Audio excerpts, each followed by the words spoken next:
முனிஷ்காந்தோடைய நடிப்பில் middle class அப்படின்ற படம் வந்து ரிலீஸுக்காக காத்துக்கிட்டு இருக்கு இல்லையா? இந்த படத்தில் முனிஷ்காந்துக்கு ஜோடியாக ஆக்ட்ரஸ் விஜயலட்சுமி அவர்கள் வந்து நடிச்சிருப்பாங்க. ஸோ இது சம்மந்தமாக அவர் வந்து சமீபத்தில் ஒரு இன்டர்வியூவில் வந்து ஒரு விஷயத்த வந்து பகிர்ந்துக்கிட்டாரு. அதாவது அவங்க வந்து நிறைய ஹீரோஸ் கூட நல்ல பாப்புலரான ஒரு ஆக்டர்ஸ் கூடலாம் வந்து ஜோடி சேர்ந்து நடிச்சிருக்காங்க. எப்போலேருந்தோ வந்து அவங்க நடிச்சுக்கிட்டு இருக்காங்க. நான் அப்போல்லாம் சும்மா ஒரு நார்மலான கேரக்டர் ஆர்டிஸ்ட் தான். ஃபஸ்ட்டு எனக்கு வந்து ஜோடியாக அவங்க நடிக்க வந்து ஒத்துக்கிட்டாங்களா, எப்படி ஒத்துக்கிட்டாங்க அப்படின்ற மாதிரி தான் நானே ஃபஸ்ட்டு யோசித்தேன். அதுக்கப்புறம் கதை வந்து அந்த அளவுக்கு தரமானதாக இருக்கிறதால அவங்க வந்து ஒத்துக்கிட்டாங்க அப்படின்ற மாதிரி இருந்தது.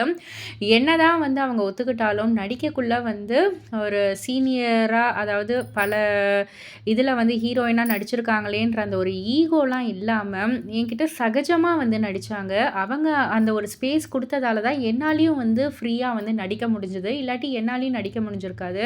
ஒரு ரொமான்ஸ் சீன்லாம் கூட இருக்கும். அது எல்லாத்துக்குமே வந்து ஐயையோ! அவங்க எப்படி எடுத்துப்பாங்களோன்ற மாரி பயந்து பயந்து நான் இது பண்ணேன். ஆனா, அவங்க கிட்ட அந்த ஒரு சின்ன ஒரு ஈகோ கூட இல்லாம கேஷுவலா அவங்க பாட்டுக்கு வந்து பண்ணாங்க.